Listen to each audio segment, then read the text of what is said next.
जन्म कुंडली का सप्तम भाव, ये भाव केवल आपके विवाह का या जीवन साथी का नहीं है। ये भाव एक प्रकार से आपके पूरे जीवन का है, क्योंकि एक व्यक्ति के जीवन में आप देखते हैं कि एक अच्छा सप्तम भाव, एक अच्छे सप्तम भाव की स्थिति विवाह के बाद व्यक्ति को कई गुना अधिक आगे ले जाने का काम करती है।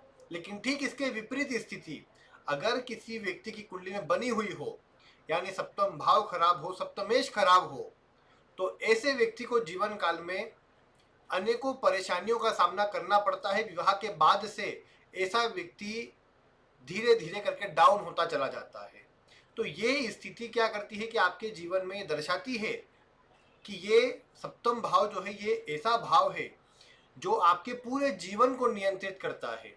अब बहुत से लोग कहेंगे कि हमने तो विवाह नहीं किया, लेकिन उसके बाद भी आप इस बात को जानते हैं कि सप्तम भाव जो है ये जो काम त्रिकोण के तीनों भाव होते हैं, तीसरा भाव, सातवां भाव और 11वां भाव, ये तीनों की तीनों भाव काम त्रिकोण के होते हैं और सप्तम भाव उनका केंद्र है। सप्तम भाव एक प्रकार से उनका हेड क्वार्टर है जो आपके मन में अलग अलग इच्छाओं को, अलग अलग विचारों को जन्म देता है।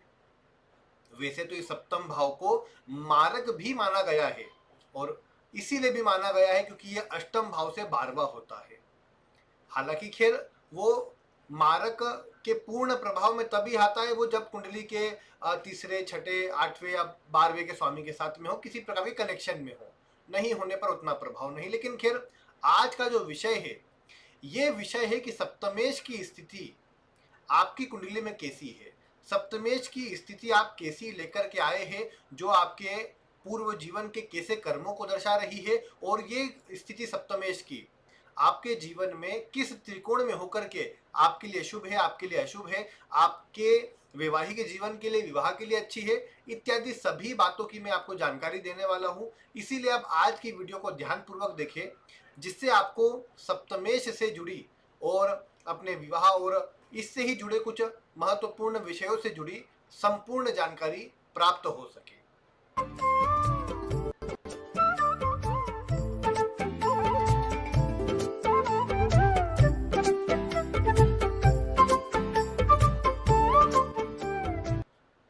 प्रिय दर्शकों, नमस्कार।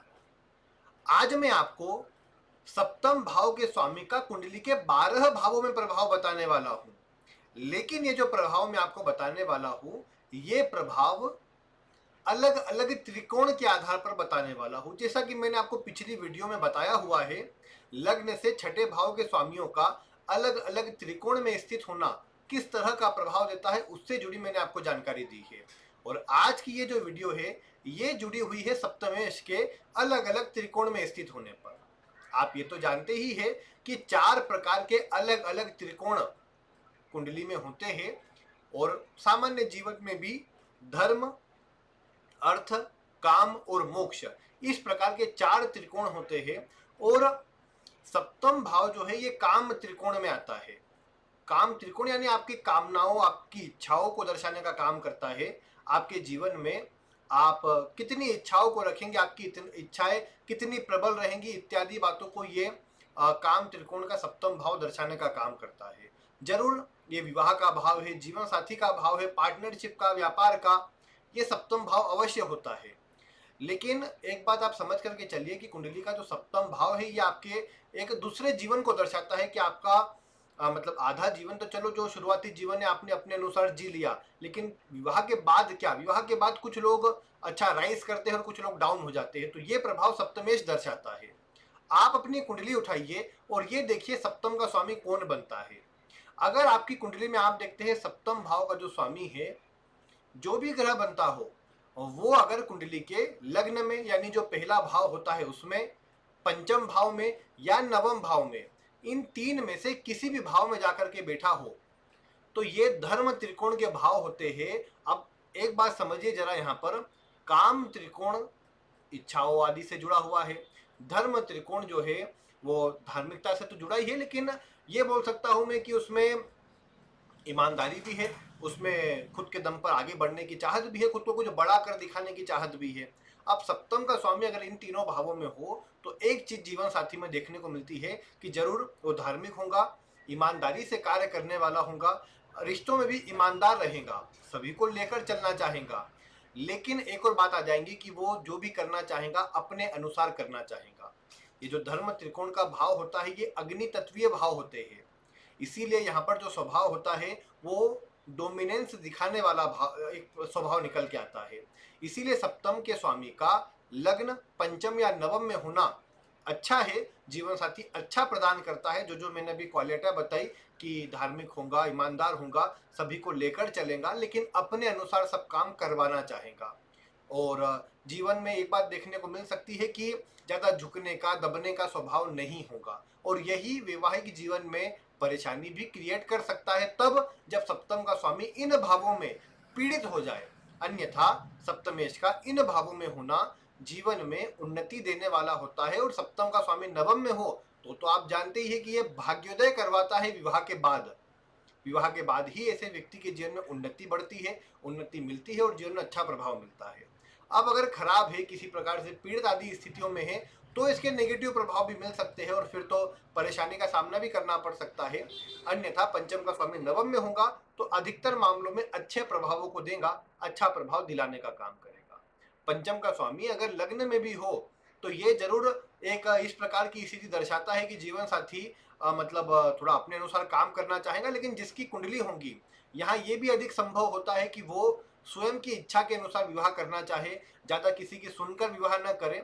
मतलब एक तो होता है कि जैसे जोर जबरदस्ती करके विवाह हो जाता है, आज के समय पे तो बहुत कम होते हैं, लेकिन कई ग्रामीण क्षेत्रों में या फिर कुछ मतलब ऐसे कुछ स्थानों के बारे में आपको सुनने को मिलता होगा कि उम्र में बड़ा अंतर था, विवाह कर दिया। लग्न का स्वामी सप्तम में होगा तो ऐसा नहीं हो पाएगा, क्योंकि वहां सप्तम में होने पर व्यक्ति की जातक की अपनी खुद की एक वो रहेगी, सोच रहेगी, एक विचार रहेगा कि मुझे ऐसा जीवन साथी चाहिए, ऐसा नहीं ऐसा चाहिए, ये वाला जो एक थॉट है वो बढ़ जाएगा। इसके अलावा पंचम में होने पर तो देखो अधिक प्रभाव बन ही जाता है कि लव मैरिज कर ले। हालांकि हर बार संभव नहीं है कि सप्तम का स्वामी पंचम में बैठा आप बोले कि इसकी तो लव मैरिज ही होगी, नहीं तो विवाह नहीं होगा, ऐसी बात नहीं होती। सप्तम का स्वामी पंचम में हो तो जरूर ऐसा व्यक्ति मैं कहूँ कि बहुत अधिक, क्योंकि इच्छा है, सप्तम भाव क्या है, इच्छा है, पंचम भाव प्रेम का है, आपके मनोरंजन का है, आपके सर्कल का है। अब ऐसे में क्या होता है जब सप्तम का स्वामी पंचम में हो तो ऐसे व्यक्ति के अंदर ये अधिक देखने को मिला कि ऐसा व्यक्ति जल्दी ही दूसरों के प्रति आकर्षित हो जाए, दूसरे इसके प्रति जल्दी आकर्षित हो जाए, और ये कई बार क्या करता है कि व्यक्ति को थोड़ा भटकाने का काम भी कर सकता है। लेकिन इसमें शुरुआती जीवन में एक बात देखी गई कि कहीं ना कहीं कुछ मतलब अफेयर वगैरह होने की स्थिति या फिर अपनी इच्छा से विवाह होने की स्थिति बढ़ जाती है। तो ये प्रभाव तब जब पंचम का सप्तम का स्वामी पंचम में हो। अब यहाँ पर ये बात जरूर है कि लेकिन जब ये तीनों जो भाव मैंने बताए कि लग्न पंचम और नवम ये धर्म त्रिकोण के भाव है, अगर शुभ ग्रहों की किसी प्रकार से दृष्टि आ जाए, मतलब आपका सप्तम का स्वामी लग्न पंचम या नवम में है और उस पर शुभ ग्रह की दृष्टि आ जाए, तो एक बात सुनिश्चित समझिए कि शुभ ग्रह का प्रभाव ऐसे व्यक्ति को गलत मार्ग पर जाने से, गलत डिसीजन लेने से बचाने का काम करेगा। यानी ये विवाह के लिए भी सेवियर है, ये जीवन के लिए भी सेवियर है, और कहीं ना कहीं एक आपके लिए बोल सकता हूँ कि सकारात्मक प्रभावों को देने वाली स्थिति है। तो इसीलिए ये बोल सकता हूँ मैं कि कम से कम अगर शुभ हो तो प्रभाव अच्छा है। अब लेकिन ठीक उल्टा हो जाए, नीच राशि में हो जाए इन भावों में और पीड़ित हो जाए और मतलब खराब स्थिति में पूरी तरह हो जाए तो फिर समस्या बढ़ सकती है। और ऐसे में फिर देखने को मिलता है कि वैवाहिक जीवन भी उतना अच्छा नहीं रहता और कहीं ना कहीं यहाँ पर प्रॉब्लम आने की स्थिति, जल्दीबाजी में गलत निर्णय लेने की स्थिति कई बार सामने आती है जो परेशानी का कारण बनती है। तो ये एक समस्या यहाँ रह सकती है, अदरवाइज इसी कोई बड़ी चिंता की बात नहीं रहती। इसके बाद अगर आप देखें कि ये जो सप्तम से जैसे मैंने कहा इच्छा का भी है, तो अगर लग्न पंचम या नवम में होगा तो व्यक्ति की इच्छाएं बहुत ज्यादा होंगी, लेकिन धार्मिकता के प्रति इच्छाएं भी होंगी।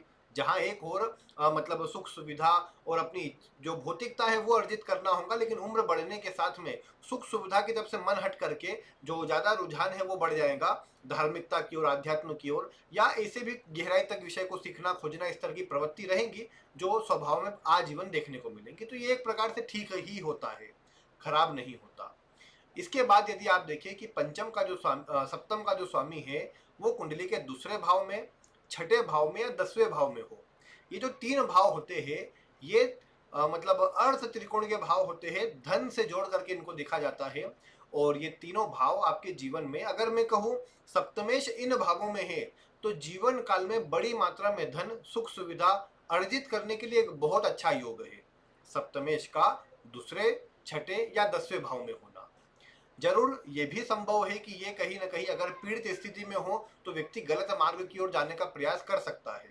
अन्यथा ये बोलूंगा मैं कि सप्तमेश का दूसरे, छठे, 10वें भाव में होना व्यक्ति को मेहनत करवाता है और व्यक्ति अपनी मेहनत से अच्छी मात्रा में धन अर्जित भी करता है, अच्छी मात्रा में जीवन काल में आगे बढ़ने का भी प्रयास करता है। यहाँ अपनी इच्छाओं को तो व्यक्ति पूरा कर लेता है, लेकिन कई बार देखा गया कि ये स्थितियां वैवाहिक जीवन के लिए उतनी अच्छी नहीं रहती, क्योंकि कई बार व्यक्ति का जो मेन फोकस है वो अपने धन कमाने की ओर, सुख अर्जित करने की ओर ज्यादा रहता है। वैवाहिक जीवन की स्थिति में थोड़ी कमी ये ग्रह कर देते हैं, और वो कमी वैवाहिक जीवन को भी खराब करती है, तालमेल में भी परेशानी लेकर के आती है, और मतलब कहीं ना कहीं दोनों के बीच आपसी तालमेल को, दोनों के बीच कम्युनिकेशन को खराब करती है, जो कि परेशानी का कारण रहता है। अन्यथा इसमें एक और बात है ना कि देखो, सप्तमेश दूसरे में होगा तो अपने भाव से अष्टम में चला जाएगा, जो कहीं ना कहीं अपने भाव से षडाष्टक में स्थिति में आ जाएगा। और अगर दूसरे का स्वामी खराब हो, पीड़ित हो, तो ज्यादा परेशानियों को जन्म दे सकता है और फिर प्रॉब्लम क्रिएट कर सकता है। लेकिन अगर दूसरे का स्वामी ठीक हुआ तो उतनी बड़ी समस्या देखने को नहीं मिलेंगी, शुभ ग्रह का प्रभाव हुआ तो उतनी समस्या देखने को नहीं मिलेंगी। फिर आपने देखा कि सप्तम का स्वामी छठे भाव में है, अब अपने से ही 12वें में हो गया, खराब तो ये भी हो गया। दूसरे नंबर पर अगर छठे में होने के बाद खराब स्थिति में हो जाए, कोई शुभ ग्रह का प्रभाव ना आए, तो बड़ी परेशानी की, वैवाहिक जीवन में भी तालमेल खराब रहे, जीवन साथी गुस्सेल जिद्दी मिल जाए, कई बार ऐसा व्यक्ति अपनी इच्छा से विवाह कर लेता है और परेशानी प्राप्त करता है। छठे में हो और व्यक्ति कई बार अदर कास्ट में, निचली जाति में विवाह करता देखा गया, जरूरी नहीं हर बार हो, लेकिन कुछ स्थिति पंचमेश की मिल जाएंगी तो अवश्य ऐसा प्रभाव बन जाता है। लेकिन कहने की बात क्या है कि छठे में जाने पर भी क्वालिटी को खराब कर रहा है, वैवाहिक स्थिति में प्रॉब्लम ला रहा है। अगर बहुत शुभ प्रभाव में है तो उतनी चिंता नहीं, लेकिन फिर भी छठे में जाना थोड़ा सा समस्यादायक तो है। इसके बाद यदि आप देखिए कि दशम में जाए, दशम में हो तो व्यक्ति का रुझान अपने करियर पर, अपने कार्य में फोकस करने का होता है। जरूर अगर मैं कहूँ कि प्रेम विवाह करे तो वो जो रिश्ता मिलता है अपने करियर में, अपने आसपास काम करने वाले लड़का लड़की से ही विवाह होने की स्थिति बन जाती है। लेकिन दशम में होने पर वो समस्या की बात बस वही है कि कई बार रुझान, मतलब धन, जीवन में जो इच्छाएं रहती है करियर में कुछ बड़ा करने की हो, कुछ अच्छा अर्जित करने की हो। अब ऐसी स्थिति के अंदर कई बार वैवाहिक जीवन में व्यक्ति उतना ध्यान नहीं दे पाता, अपने जीवन साथी को जो समय देना चाहिए, उनके लिए जो सोचना चाहिए नहीं सोच पाता, और उस कारण से परेशानी प्राप्त करता है। तो ये चीजें थोड़ी सी यहाँ पर चिंताजनक रहती है। अन्यथा सप्तमेश का दूसरे, छठे, 10वें में होना धन अर्जित करने के लिए, जीवन में सुख आदि के लिए बहुत अच्छा है। ऐसे व्यक्ति का रुझान हालांकि धन कमाना, धन अर्जित करना, सुख अर्जित करना, इसी तरफ सबके तरफ हो सकता है, जो कि कई बार वही जो पारिवारिक वैवाहिक स्थिति उनको खराब करने का काम कर सकता है। अगर व्यक्ति इनको मैनेज कर ले तो फिर चिंता की बात नहीं है। फिर इसके बाद यदि आप देखिए कि सप्तम का जो स्वामी है तीसरे, 7वें या 11वें, ये तीनों भाव काम त्रिकोण के ही भाव होते हैं, और सप्तम का स्वामी भी इन्हीं को दर्शाता है। इनमें बैठ जाए अगर सप्तम का स्वामी तो एक ठीक स्थिति है। देखो अभी भी ये नहीं बोल रहा हूँ कि बहुत बढ़िया स्थिति है, जरूर मैं कहूँ इच्छाओं की पूर्ति के लिए बढ़िया है कि व्यक्ति की इच्छाएं बहुत ज्यादा होंगी, एक्सट्रीम इच्छाएं होंगी, और ऐसा व्यक्ति बहुत सारी इच्छाओं को पूरा भी कर पाएगा, ये भी बात ठीक है।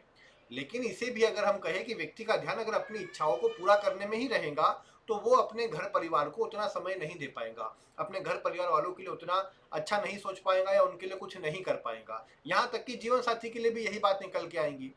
तो ऐसी स्थिति थोड़ी परेशानी प्रदान करता है। देखो सप्तम का स्वामी तीसरे भाव में हो तो ऐसा व्यक्ति अपने जीवन में, ये देखा गया कि जो रिश्ता भी होता है, जैसे कई बार जान पहचान का व्यक्ति ने बता दिया, ऑनलाइन मैट्रिमोनियल साइट से कहीं से रिश्ता मिल गया, यानी पहचान में हो गया काम, ये बात आ जाती है। लेकिन अब तीसरा भाव है, मेहनत वाला है, तो विवाह को चलाने के लिए, विवाहिक जीवन को बनाए रखने के लिए मेहनत करना पड़ती है ऐसे व्यक्ति को। हालांकि अगर सब चीजें संभाल कर चले जाए तो दिक्कत नहीं आती। अन्यथा अगर खराब हो सप्तमेश तीसरे भाव में, तो जीवन साथी का स्वभाव कुछ ना सुनने का, अपने हिसाब से काम करने का हो जाता है, जो वैवाहिक जीवन में समस्या प्रदान करता है।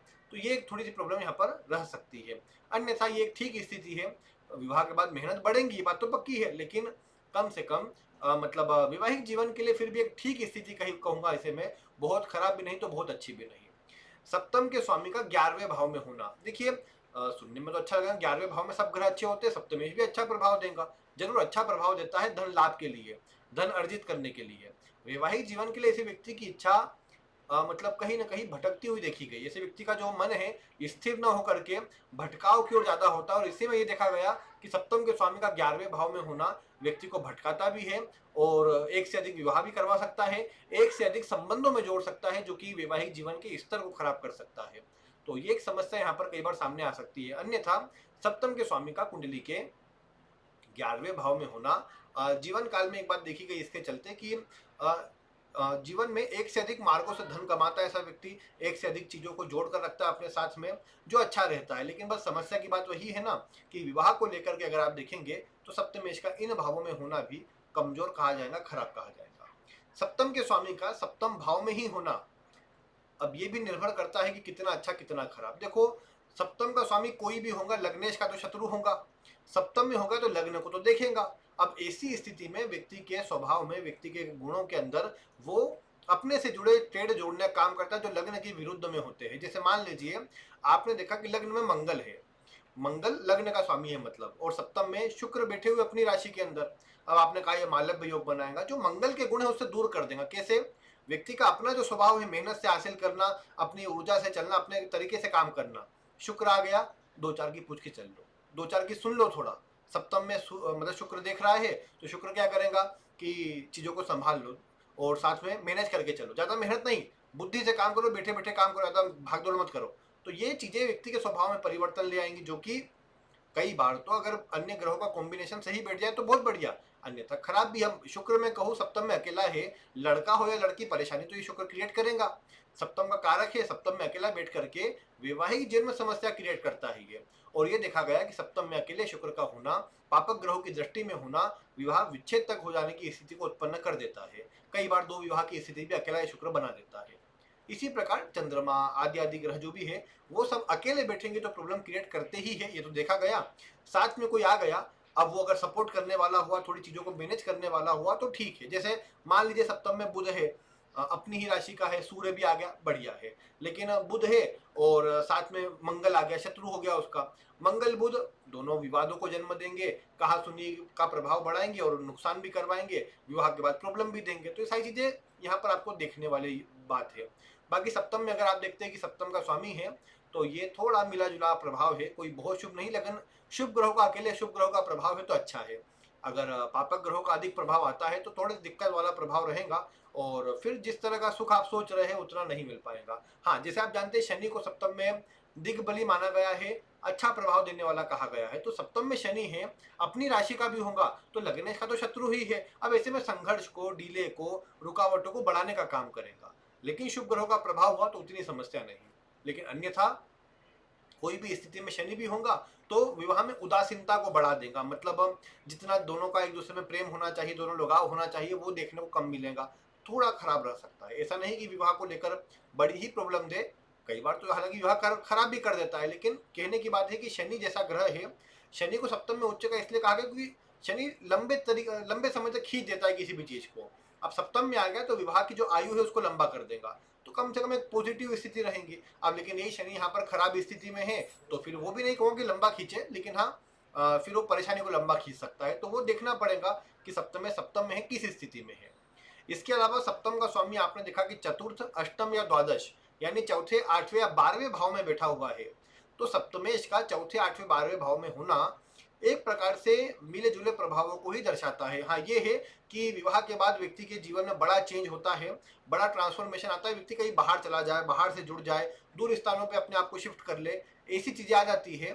लेकिन सप्तमेश का देखो चतुर्थ में होना तो एक बार फिर भी कहेंगे केंद्र में है, अपने भाव से दशम में है, तो जीवन साथी वर्किंग मिलेगा, अच्छा मेहनती होगा, जीवन में अच्छा नाम होगा जीवन साथी का, इत्यादि बातें आप बोल देंगे। आपके जीवन में सुख लेकर के आएगा, आपके लिए बढ़िया प्रभाव देगा, ये सब बातें भी हो गई, ठीक है यहाँ तक तो। लेकिन सप्तम के स्वामी का अष्टम में होना, अब अष्टम में चले जाएगा तो भी मिला जुला प्रभाव हो जाएगा। मतलब ये जरूरी नहीं विवाह खराब करे। देखो, सप्तमेश का छठे और 12वें में होना विवाह खराब कर सकता है, दो विवाह के योग बना सकता है। अष्टम में हर बार ये स्थिति नहीं बनती। अष्टम में होने पर अगर ठीक प्रभाव हो, शुभ ग्रह की स्थिति हो, सप्तम को अन्य शुभ ग्रहों का प्रभाव नजर आता हो, तो विवाह में दिक्कत नहीं आती, सामान्य मतभेद आदि चलते रहते हैं, बड़ी समस्या देखने को नहीं मिलती। सप्तम का स्वामी अष्टम में होने पर मतलब जीवन साथी जरूर ये देखा गया कि कई बार जिस तरह का सोचा होता है उस तरह का नहीं मिलता, थोड़ा अलग मिलता है, लेकिन चीजें कई बार मतलब अगर उसको एडजस्ट कर लिया जाए, चीजों को संभाल लिया जाए, तो आपकी बड़ी परेशानियों को विवाह होने के बाद ये सप्तमेश दूर करता नजर आता है।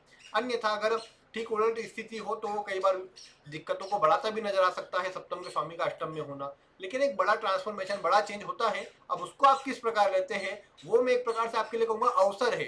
वो अच्छा और बुरा दोनों ही प्रकार से हो सकता है। योग तो खराब ही बनेंगे, मतलब चेंज होगा, अच्छी चीजें चलती हुई ब्रेक होगा उसमें और फिर नए सिरे से चालू होगा। अब वो नए सिरे में आप कितनी मेहनत करते हैं, किस तरह से उस काम को लेते हैं, ये निर्भर करेगा कि आप जीवन में कहाँ जाएंगे और कहाँ रुक जाएंगे। ये हालांकि अन्य ग्रह योग से भी मैच किया जा सकता है कि कितना ऊपर और कितना नीचे आपको ये स्थिति ले जाने वाली है। बाकी सप्तमेश का अष्टम में होना ठीक है, मध्यम है, कोई बहुत खराब भी नहीं, लेकिन विवाह को बचाता हुआ देखा गया है फिर भी। लेकिन सप्तमेश का 12वें भाव में होना मतलब मैं कहूँ 100 में से 95 बार विवाह को खराब कर देता है। अनटिल एंड अनलेस, जब तक 12वें भाव का जो प्रभाव है, 12वें भाव से जुड़ा कनेक्शन सप्तमेश से ना जुड़ जाए, मतलब डॉक्टर हो, विदेश में हो, या जन्म स्थान से अधिक दूरी पर विवाह हुआ हो, अलग कल्चर में विवाह हुआ हो, तो ऐसी चीज जो 12वें भाव से जुड़ी है वो जुड़ जाने पर उतना प्रभाव खराब देखने को नहीं मिला। नहीं तो ये देखा गया सप्तमेश का 12वें भाव में होना सामान्य रूप से आपको विवाह के बाद अनकंफर्टेबल करता है। और हाँ, अब ये है ना कि अगर दोनों में से कोई भी एडजस्ट करने वाला हुआ तो एक कोई ना कोई दब करके विवाह को चलाता रहेगा। लेकिन बस वही बात है कि सप्तमेश का ही ना मोक्ष त्रिकोण के भावों में होना आपकी इच्छाओं को भी कम करता है। कई बार इच्छाएं बहुत लंबे समय तक पूरी न होने के कारण व्यक्ति इच्छाओं को कम करता जाता है और फिर धीरे धीरे करके उसका जो रुझान है वो भौतिक सुख सुविधा से हट करके व्यक्ति का जो रुझान है धार्मिक चीजों की ओर बढ़ते जाता है। ये बात यहाँ पर अधिक देखी जा सकती है। बाकी सप्तमेश का चौथे, आठवें और 12वें भाव में होना अगर आप देखेंगे तो ये बोल सकता हूँ कि विवाह को चलाए रखने के लिए आपको बहुत अपने जीवन में, अपने स्वभाव में बड़े परिवर्तनों का सहारा लेना पड़ेगा, बड़े परिवर्तन करने पड़ेंगे, तभी स्थिति सही बनी रहे, ये देखने को मिल पाएगा। तो ये प्रभाव है सप्तमेश का अलग अलग त्रिकोण में स्थित होने पर। इसमें किस ग्रह के साथ है, किस ग्रह की दृष्टि है, किस ग्रह से कैसे कनेक्शन में है, और जिसके भाव में, जिसकी राशि में उसका प्रभाव कैसा है, ये सब बातें थोड़ा अंतर ला सकती है। लेकिन मुख्य रूप से जो बातें मैंने सप्तमेश से जुड़ी बताने का प्रयास किया है उन्हें आप मिलाइए। कोई प्रश्न हो तो अवश्य कमेंट कीजिए, मैं शीघ्र ही उनका उत्तर भी देने का प्रयास करूंगा। बाकी आज की वीडियो में इतना ही, और वीडियो देखने के लिए आपका बहुत बहुत धन्यवाद।